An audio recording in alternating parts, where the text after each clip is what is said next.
Novel تجھ پہ دلہارا، writer طوبہ Siddiqui, episode number 3، نکاح اسپیشل۔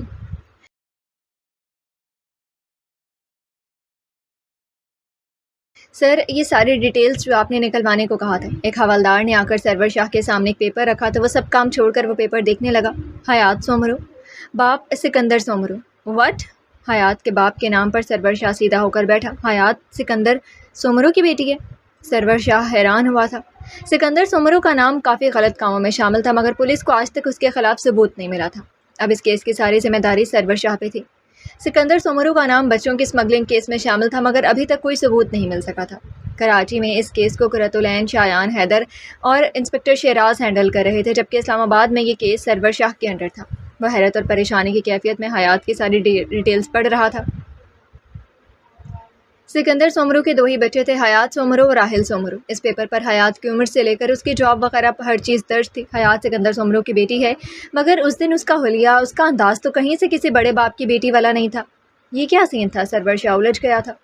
وہ جس لڑکی کی محبت میں گرفتار ہوا وہ اس کی ایک چیزنگ کرمنل کی بیٹی تھی۔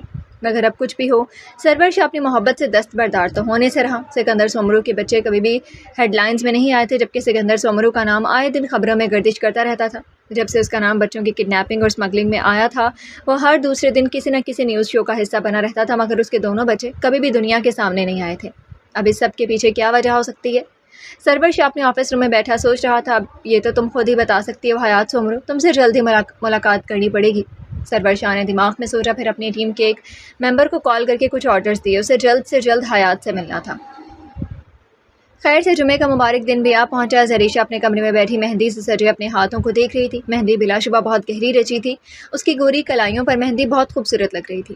نکاح کا جوڑا پاس بیڈ پہ رکھا تھا، فل گولڈن رنگ کی میکسی جس کا دوپٹہ لال رنگ کا تھا۔ ڈریس بہت زیادہ بھاری تھا اور ڈریس کی خوبصورتی کی تو ہر کوئی تعریف کر رہا تھا۔ تھوڑی دیر میں بیوٹیشین نے آ کر اسے دلہن کے روپ میں سجانا تھا اور پھر نکاح کے بعد اس نے ہمیشہ کے لیے بالات شاہ کے دسترس میں چلے جانا تھا۔ نکاح میں بہت زیادہ لوگ انوائٹ نہیں تھے، چند ایک جاننے والے موجود تھے۔ کوئی زریشہ کی قسمت پر رشک کر رہا تھا تو کوئی لڑکی کی عمر زیادہ ہونے پر باتیں بنا رہا تھا، بنا یہ سوچے کہ جوڑا تو اللہ بناتا ہے، ہر کام تو اللہ کی مرضی سے ہوتا ہے۔ بالات شاہ اور زریشہ کا جوڑا بھی تو اللہ نے بنایا تھا، مگر لوگ کہنے سے کہاں باز آتے ہیں۔ زریشہ کو پتا تھا کہ لڑکا عمر میں بڑا ہے، مگر کتنا بڑا ہے یہ وہ خود بھی نہیں جانتی تھی۔ بس اپنی آنے والی زندگی کے لیے دعا کر رہی تھی کہ اللہ تعالیٰ اسے اس کی نئی زندگی میں بے پناہ خوشیاں عطا فرمائیں۔ زریشہ اپنی ہی سوچوں میں گم تھی، تبھی فرح 2 لڑکیوں کے ساتھ کمرے میں آئیں۔ زریشہ، یہ تمہیں تیار کریں گے، جاؤ اپنا جوڑا پہناؤ۔ فرح نے کہا تو وہ جی ممانی کہتی اپنا جوڑا لے کر واش روم میں بند ہو گئی۔ زریشہ برائڈل جوڑا پہن کر باہر آئی تو دونوں بیوٹیشینز نے ستائشی نظروں سے اسے دیکھا۔ ماشاءاللہ، آپ کو تو میک اپ کی بھی ضرورت نہیں ہے، آپ بنا میک اپ کے ہی اتنی پیاری لگ رہی ہیں، ایک لڑکی نے کہا تو دوسرے نے بھی حامی بھری۔ زریشہ کے چہرے پر معصوم سی مسکان کھلی۔ دونوں لڑکیاں اپنے کام سے میں جت گئیں۔ اسے دلہن کا روپ چڑھانے کے لیے وہ بہت محنت کر رہی تھی۔ کم عمری، اوپر سے چہرے کی معصومیت اور اس پر اس کے خوبصورت نقوش اسے ویسے ہی 4 چاند لگاتے تھے، مگر دلہن کا سنگھار اس کو جیسے بالکل بدل گیا تھا۔ لڑکیوں نے اسے پورا تیار کر کے مسکرا کر دیکھا اور پھر اس کا رخ آئینے کی طرف کیا۔ زریشہ خود کو حیرانگی سے دیکھ رہی تھی۔ نفاست سے کیے گئے میک اپ، ہیئر اسٹائل اور اس پر اس حسین جوڑے پر گولڈ کی بھاری جیولری زریشہ کے حسن کو بڑھا گئی تھی۔ مکمل طور پر ایک شہزادی کسی شان لیے کھڑی اپنے آپ کو دیکھ رہی تھی۔ وہ کیوں نہ لگتی شہزادی، آخر میں وہ میر بالات شاہ کی ہونے والی بیوی تھی، اس کی دلہن تھی، اسے تو سب سے منفرد لگنا ہی تھا، اس پر شہزادیوں کا سروپ تو آنا ہی تھا، کیونکہ میر بالات شاہ خود کسی شہزادے سے کم نہیں تھا۔ ماشاءاللہ، آپ بہت پیاری لگ رہی ہو، کسی کی بری نظر نہ لگے آپ کو۔ ایک لڑکی نے زریشہ کے کان کے پیچھے کالا ٹیکا لگایا تو وہ شرما دی۔ زریشہ کو تیار کر کے دونوں لڑکیاں جا چکی تھی۔ وہ شرمائی گھبرائی سے اپنے کمرے میں بیٹھی آنے والے وقت کا سوچ رہی تھی۔ دروازے پر ہوئی آہٹ سے اس نے آہستہ سے مڑ کر دیکھا، مگر سامنے کھڑے شخص کو دیکھ کر اس کے چہرے پر ڈر کے آثار ظاہر ہوئے تھے۔ بالات شاہ تیار ہو کر نیچے آیا، جہاں شبانہ اور سرور شاہ نکاح میں جانے کے لیے تیار کھڑے اسی کا انتظار کر رہے تھے۔ وہ وائٹ کلر کا کاٹن کا سوٹ اور اس پر گولڈن کوٹ، پیروں میں کھیڑی پہنے بیزاریت سے بھرپور چہرے کے ساتھ نیچے اتر کر آیا۔ ان کی طرف سے نکاح میں جانے کے لیے چند لوگ ہی تھے، کیونکہ بالات شاہ کی خاطر یہ نکاح بہت سادگی سے رکھا گیا تھا۔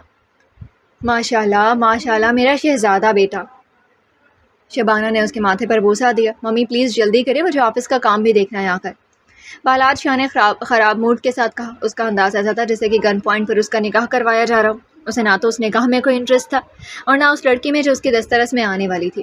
شبانہ نے زریشہ کی تصویر اور اس کی ڈیٹیلز بالات کو سینڈ کی تھی، جسے اس نے بنا دیکھے ڈیلیٹ کر دی، کیونکہ وہ یہ شادی صرف اور صرف اپنی ممی کی خاطر کر رہا تھا۔ بھائی آج کوئی آفس کا کام نہیں، آج بھابھی گھر آ رہی ہیں، آپ انہیں چھوڑ کر اپنے کاموں کو دیکھیں گے۔ سرور شاہ کی بات پر بالات شاہ نے آنکھیں گھمائیں۔ میں نے کہا تھا مجھ سے کوئی امید نہ رکھی جائے، اس لیے آپ دونوں مجھے کچھ بھی نہیں کہہ سکتے ہیں۔ وہ لڑکی ممی کی وجہ سے آ رہی ہے، مجھے نہ تو اس میں انٹرسٹ ہے نہ اس کے ساتھ وقت گزارنے میں، بالات شاہ کہتے ہوئے اپنی گاڑی کی طرف بڑھا جو پھولوں سے سجی تھی، جسے دیکھ کر اس نے غصے سے سرور شاہ کو دیکھا۔ ایسے مت دیکھیں یار کہ ایسی پھیکی بار آ جاتی، ویسے ہی میرے سارے ارمان ادھورے رہ گئے، اب ان چھوٹی چھوٹی چیزوں پہ تو مجھے گھورے نہیں۔ سرور شاہ نے معصومیت کی انتہا کرتے ہوئے کہا تو وہ چہرے کے زاویے بگاڑتے ہوئے گاڑی میں بیٹھ گیا۔ گاڑی سرور شاہ ڈرائیو کر رہا تھا، جبکہ بالات شاہ اس کے ساتھ آگے بیٹھا تھا اور شبانہ پیچھے بیٹھی تھی۔ بالات شاہ پوری شان و شوکت کے ساتھ اس معصوم سی لڑکی کو لینے کے لیے نکل پڑا تھا جسے اس نے ایک نظر دیکھنا بھی گوارا نہیں کیا تھا۔ آپ کیا کریں گے یہاں؟ جائیں آپ یہاں سے پلیز، زریشا نے اپنے لہجے کو مضبوط کرتے ہوئے کہا۔ میں کہاں چلا جاؤں، جا تو تم رہی ہو آج یہاں سے، مگر کیا ہے نا کسی کو گھر سے خالی ہاتھ رخصت نہیں کرنا چاہیے، تو میں نے سوچا محبت بھرے کچھ تحفے ہی دے دوں تمہیں، تاکہ تمہیں یاد رہے کوئی تمہاری خوبصورتی پر دل و جان سے مرتا تھا، مگر تم نے تو اسے اہمیت ہی نہیں دی۔ سفیان کہتا ہوا قدم قدم چلتا ہوا زریشا کے روبرو آ کر کھڑا ہو گیا۔ مجھے کچھ نہیں چاہیے، آپ جائیں یہاں سے پلیز، ورنہ میں ماموں جان کو بتا دوں گی۔ زریشا کا لہجہ ڈگمگا رہا تھا، ڈر سے اس کی ہتھیلیاں پسینے میں بھیگنے لگی تھیں۔ سفیان نے اس کی کمر کے گرد اپنے بازو حائل کیے اور اسے اپنے قریب کیا۔ ایسے کیسے جاؤ؟ تو میرے ہاتھ نہیں لگ سکیں، اب ایسے ہی تو کسی کی ہونے نہیں دوں گا نا میں تمہیں، سفیان نے مسکراتے ہوئے کہا۔ زریشا ہر ممکن طریقے سے خود کو اس کی گرفت سے آزاد کرنے کی کوشش کر رہی تھی، آنکھوں میں آنسو بھر گئے تھے۔ اسے آج تک کسی نے ہاتھ نہیں لگایا اور یہ انسان اس کے اتنے قریب کھڑا اسے چھو رہا تھا۔ زریشا کا دل کر رہا تھا زمین پھٹے اور وہ اس میں سما جائے۔ سفیان اس کے لبوں پر چھپنے کی کوشش کرنے لگا، وہ رو رہی تھی، اپنے ماموں جان کو پکار رہی تھی۔ تبھی فرح بیگم کمرے میں آئیں، مگر سامنے کا منظر دیکھ کر انہوں نے سفیان کا ہاتھ پکڑ کر کھینچ کر زریشا سے دور کیا اور ایک زوردار تھپڑ رسید کیا۔ بے غیرت، بے شرم، تجھے شرم نہیں آئی ایسی نیچ حرکت کرتے ہوئے؟ ارے مر کیوں نہیں گیا تو ایسی حرکت کے بارے میں سوچنے سے پہلے؟ نکل جا کمرے سے بدبخت، دفع ہو جا یہاں سے۔ فرح نے زریشا کو اپنے سینے سے لگاتے ہوئے سفیان کو ہلکی آواز میں غصے سے کہا۔ گھر میں مہمان تھے، کسی بھی قسم کی بدمزگی معاملات بگاڑ سکتے تھے۔ سفیان غصے سے اپنی ماں کو گھورتے ہوئے کمرے سے نکل گیا۔ چپ ہو جاؤ میرا بچہ، اب سب ٹھیک ہے، ایسے نہیں رو، سب سوال کریں گے، فرح نے نرم لہجے میں سمجھایا۔ زریشا سے لاکھ اختلاف اور حسد سہی، مگر اس کے کردار کی گواہی وہ خود دے سکتی تھی۔ زریشا ان کی آنکھوں کے سامنے بڑی ہوئی تھی۔ فرح نے زریشا کو چپ کروایا اور پانی پلایا۔ ممانی، میں نے کچھ نہیں کیا، زریشا نے نم آواز میں کہا۔ تمہیں صفائی دینے کی ضرورت نہیں ہے بیٹا، میں جانتی ہوں تم نے کچھ نہیں کیا، اب چپ ہو جاؤ، لڑکے والے آ گئے ہیں، کچھ ہی دیر میں تمہارے ماموں آئیں گے، اندر نکاح کی اجازت لینی۔ فرح نے اسے چپ کروایا اور اس کے سر پر لال دوپٹہ جو شبانہ ساتھ لائی تھی اچھے سے پھیلایا۔ دوپٹے پہ لکھا تھا زوجہ بالات شاہ۔ اور پھر کچھ ہی دیر میں عبداللہ دو اور افراد کے ساتھ اندر داخل ہوئے اور زریشا کے پاس بیٹھ کر اس کے گرد اپنے بازوؤں کا حصار بنایا۔ زریشا صدیقی ولد وقار صدیقی، آپ کا نکاح میر بالات شاہ ولد میر احمد شاہ کے ساتھ 1 کروڑ روپے حق مہر کی عوض طے پایا ہے، کہ آپ کو یہ نکاح قبول ہے؟ قاضی صاحب نے پوچھا تو حق مہر سن کر ہی وہاں موجود کئی لوگوں کی تو آنکھیں پھٹی کی پھٹی رہ گئی تھی۔ قبول ہے؟ کیا آپ کو یہ نکاح قبول ہے؟ قبول ہے۔ کیا آپ کو یہ نکاح قبول ہے؟ قبول ہے۔ 3 دفعہ کی قبولیت کے بعد زریشا نے اپنے تمام تر حقوق، اپنی زندگی سب بالات شاہ کے سپرد کر دی۔ عبداللہ نے اس کے سر پر پیار کیا۔ اس وقت زریشا کو سب سے زیادہ اس کے نانا جان یاد آ رہے تھے۔ ماں باپ کی جب وفات ہوئی تھی تب وہ خود 5 سال کی تھی، اس لیے اس کے لیے تو اس کے نانا ہی اس کے ماں باپ کا درجہ رکھتے تھے۔ زریشا نے خود بھی اس موقع پر اپنے اور اپنی آنے والی زندگی کی خوشیوں کے لیے دعا کی تھی۔ ساری کارروائی کے بعد جب سب لوگ یہ کمرے سے چلے گئے کیونکہ اب بالات شاہ سے قبولیت لینی تھی، زریشا کے پاس چند ایک خواتین تھیں جو اس کے پاس بیٹھی بالات شاہ کی تعریفوں کے پل باندھ رہی تھی۔ زریشا کو اچھا نہیں لگ رہا تھا بالات شاہ یہ سب کا تبصرہ کرنا، کیونکہ وہ ان سب کے لیے نامحرم تھا، اور نامحرم کی طرف تو نظر اٹھا کر دیکھنا بھی گناہ ہے۔ پھر اس طرح سے اس کی ذات کی تعریف کرنا کہاں سے اچھا ہوا؟ اگر ہر انسان اس بات کو سمجھ جائے تو کتنی بدفعلی معاشرے سے ختم ہو جائے، مگر سمجھیں تب کی بات ہے نا۔ زریشا نے دل میں سب کی ہدایت کے لیے دعا کی۔ قاضی صاحب بالات شاہ کے پاس آ کر بیٹھے جو اسپاٹ چہرے کے ساتھ ہر ایک سے بے نیاز بیٹھا تھا۔ اتفاقاً اس کے نظر سامنے رکھے نگاہ نامے پر پڑی جس کے ساتھ ایک شناختی کارڈ رکھا تھا۔ کیونکہ زریشا ابھی 18 کی نہیں ہوئی تھی، اس لیے سرور شاہ نے اپنے تعلقات کی بنا پر 1 دن کے اندر بنوا دیا تھا۔ اس شناختی کارڈ پر لکھی عمر پر بالات شاہ کی سرسری نظر پڑی، مگر پھر ٹھٹک کر اس نے وہ شناختی کارڈ اپنے ہاتھ میں اٹھایا۔ میر بالات شاہ ولد میر احمد شاہ، آپ کا نکاح زریشا صدیقی ولد وقار صدیقی سے طے پایا ہے، کہ آپ کو اس نکاح کو قبول کرتے ہیں؟ قاضی صاحب نے سوال کیا تو بالات شاہ نے اپنی ماں کی طرف دیکھا۔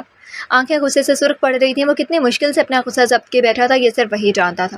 کیا آپ نے قبول کیا؟ قاضی صاحب نے جواب نہ ملنے پر دوبارہ سوال کیا تو بالات شاہ نے گہری سانس لے کر اپنے غصے کو اندر کھینچا۔ اب انکار کی صورت ہی نہیں بچتی تھی، لڑکی کا نکاح ہو چکا تھا، اس کے پاس اس نکاح کو قبول کرنے کے علاوہ کوئی اور راستہ نہیں تھا۔ قبول ہے۔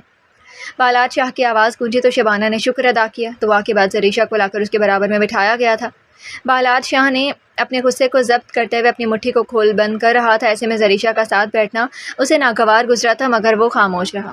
اسے بس جلد سے جلد یہاں سے نکلنا تھا۔ دلہن کا گھونگھٹ تو اٹھاؤ دلہے میاں، نکاح میں شریک ہوئی ایک عورت بولی تو بالاج نے کڑی نظروں سے انہیں دیکھا۔ میر بالات شاہ کی بیوی ہے یہ، اور میری غیرت یہ گوارا نہیں کرتی کہ میں اپنی بیوی کے چہرے کی نمائش لگاؤں۔ بالات شاہ کی کڑکدار آواز زریشہ کے کانوں میں بھی گونجی، مگر اس کی بات پر زریشہ کے چہرے پر مسکراہٹ بکھری تھی۔ اس کا شوہر اسے غیر نظروں سے محفوظ کر رہا تھا، یہ احساس اسے اندر تک پرسکون کر گیا تھا۔ وہ بھی تو یہی چاہتی تھی، ہمیشہ غیر اور غلط نظروں سے اپنے صاحبان کی پناہ جو آج اسے مل گئی تھی۔ نکاح کی ترکیب کمبائنڈ تھی، یہاں مرد اور 2-3 لڑکے بھی موجود تھے۔ بالات شاہ کی بات پر وہاں موجود سب لوگوں کو چپ لگ گئی تھی۔ اس کے بعد کسی نے بھی زریشہ کا گھونگھٹ اٹھانے کی بات نہیں کی تھی۔ کھانے سے فارغ ہو کر رخصتی کا وقت بھی ہو چلا۔ زریشہ کی آنکھیں نم تھیں، مگر وہ روئی نہیں تھی، کیونکہ یہ اس کی نئی زندگی کی شروعات تھی، اور وہ اس نئی زندگی کی شروعات رو کر نہیں بلکہ ہنستے مسکراتے کرنا چاہتی تھی۔ ہاں، مگر اپنوں سے بچھڑنے کے دکھ نے اسے غمگین کیا تھا۔ عبداللہ اور فرح نے نم آنکھوں سے اسے گلے لگایا تھا۔ عالیہ سرسری سے اسے ملی، جبکہ سفیان تو اس سب کے بعد سے موقع سے غائب تھا۔ شبانہ نے اس کی میکسی سنبھالتے ہوئے اسے گاڑی میں بٹھایا۔ گھونگھٹ کی وجہ سے اسے چلنے میں پریشانی ہو رہی تھی۔ گاڑی میں بٹھا کر اس نے ایک نظر باہر دیکھا، جہاں اس کے ماموں ممانی کھڑے تھے، اور پھر زریشہ صدیقی زریشہ بالات شاہ بن کر شاہ ولا رخصت ہو گئی تھی۔ ویسے قرۃ العین شایان حیدر اور انسپکٹر شیراز کو کون کون جانتا ہے؟ گاڑی شاہ ولا کے سامنے رکی، پورا شاہ ولا روشنی سے جگمگا رہا تھا۔ مین گیٹ سے ہی پھولوں کی بارش شروع ہو گئی تھی۔ بالات شاہ ہر چیز سے بے نیاز اپنے غصے کو کنٹرول کیے بیٹھا تھا، جبکہ گھونگھٹ کے اندر سے بھی زریشہ یہ پورا منظر دیکھ سکتی تھی، کیونکہ گھونگھٹ نیٹ کے دوپٹے کا تھا۔ گاڑی اندر آ کر رکی تو بالات شاہ گاڑی سے اترتا، بڑے بڑے ڈگ بھرتا اندر چلا گیا۔ شبانہ نے زریشہ کو گاڑی سے اترنے میں مدد دی۔ ویلکم ہوم بھابی، آئیے اور اس ویران ولا پلس بھائی کی ویران زندگی میں اپنی محبت اور اپنائیت کے قدم رکھیے، سرور شاہ نے مسکراتے ہوئے کہا تو زریشہ اور شبانہ بیگم کے چہرے پر بھی مسکراہٹ پھیل گئی۔ آؤ بیٹا اندر آؤ۔ شبانہ بیگم نے اس کی میکسی کو ایک سائڈ سے پکڑا تو اس نے اپنا سیدھا قدم رکھا اور دل میں دعا کی، اے میرے پیارے اللہ، تو رحمان و رحیم ہے، ہر چیز پر قدرت رکھتا ہے، مجھے میرے گھر والوں کے لیے خوش قسمتی کا باعث بنانا، مجھے اپنے گھر میں خوش رہنے اور خوشیاں بکھیرنے کی توفیق عطا فرمانا، میں اپنے شوہر کے لیے ہمیشہ خوشی اور سکون کا سبب بنوں، کبھی ان کی تکلیف کا سبب نہ بنوں۔ زریشہ نے دل میں اپنے اللہ سے دعا مانگی اور اندر داخل ہوئی۔ شاہ ولا میں ہر سو روشنیاں پھیلی ہوئی تھیں، اندر کے حصے کو بھی رنگ برنگے کمکموں سے سجایا گیا تھا۔ شبانہ زریشہ کو ڈائریکٹ بالات شاہ کے کمرے میں لے کر گئیں اور بیڈ پر اسے بٹھایا۔ بیٹا تم یہاں ریلیکس کرو، میرا بیٹا غصے کا بہت تیز ہے، میری بچی اس نے اپنی زندگی میں بے رونقی بھر رکھی ہے، مجھے امید ہے تم اس کی زندگی میں خوشیوں کا پروانہ ثابت ہوگی۔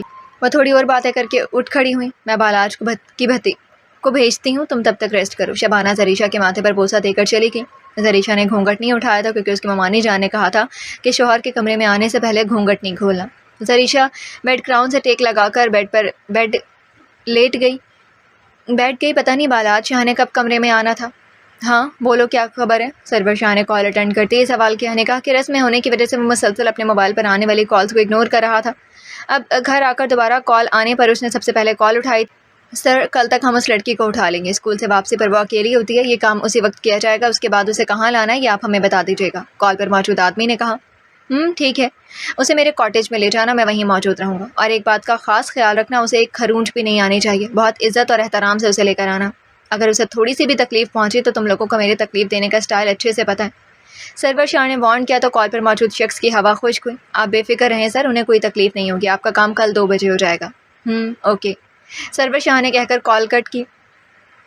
سرور شاہ کو سکندر سومرو کی ہسٹری جاننی تھی، اور اس کے لیے اسے حیات کو اٹھانا تھا، وہی سب بتا سکتی تھی۔ اس نے آہل سے پتہ کروانے کی کوشش کی تھی، مگر اس کا جواب 2 ٹوک تھا کہ اس کے باپ سے کوئی واسطہ نہیں ہے، تو اسے اس سلسلے میں پریشان نہ کیا جائے۔ اب ایسے میں اسے حیات کو ہی اٹھانا تھا، جس کے لیے اس نے اپنے آدمیوں کو کام پر لگا دیا تھا۔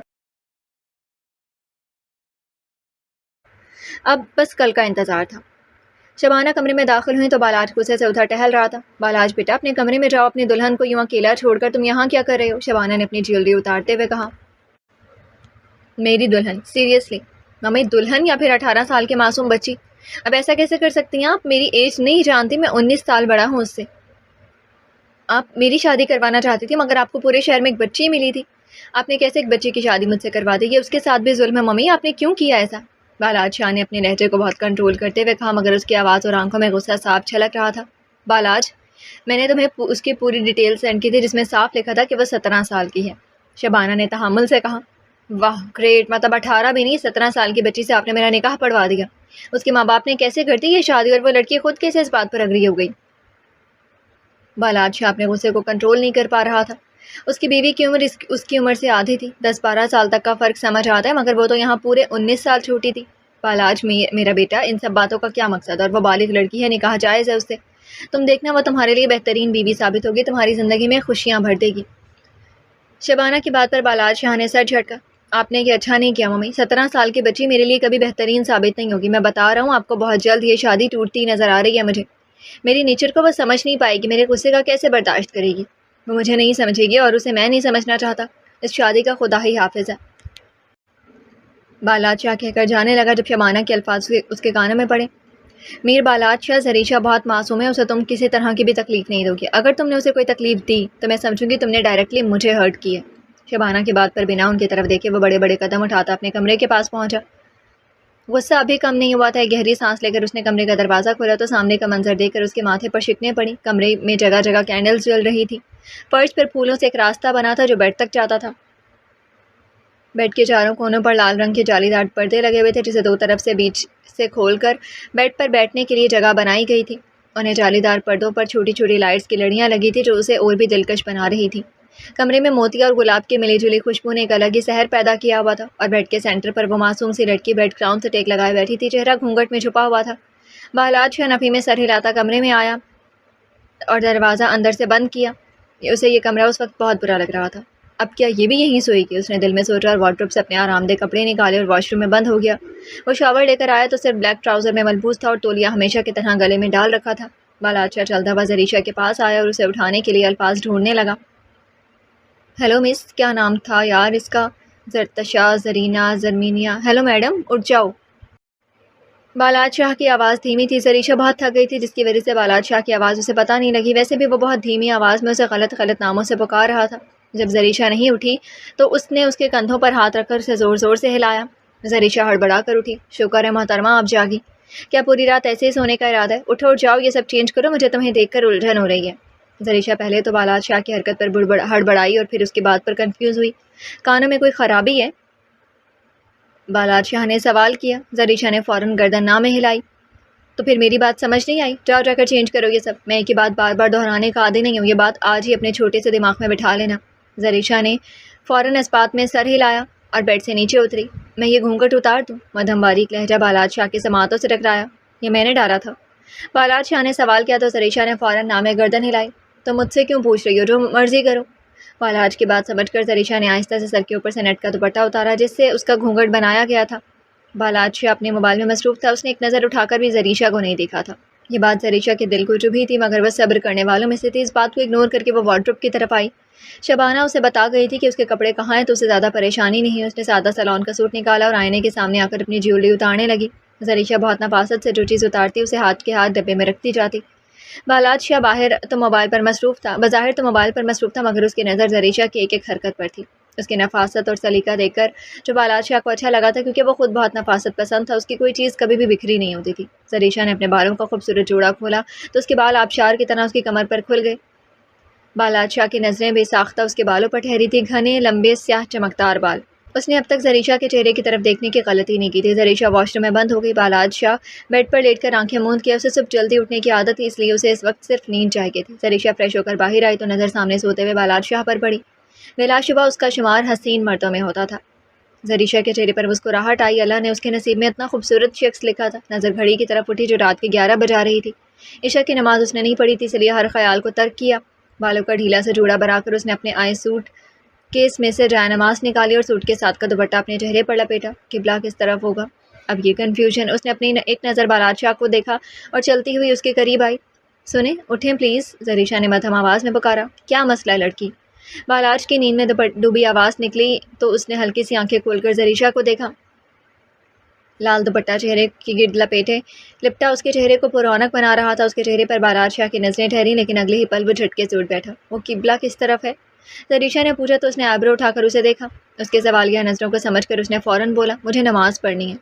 زریشہ کی بات پر اس نے گہری سانس لی اور اشارے سے اسے قبلے کا رخ بتایا۔ زریشہ شکریہ کہتی اپنے جائے نماز بچھا کر نماز ادا کرنے لگی۔ بالاچ شاہ کی نیند کا بیڑا غرق ہو گیا تھا۔ اس کی آنکھ ایک بار کھل جاتی تو بہت مشکل سے واپس نیند آتی تھی۔ وہ بغور زریشہ کو نماز ادا کرتے دیکھ رہا تھا۔ بلا شبہ زریشہ کی نماز بہت پرسکون تھی۔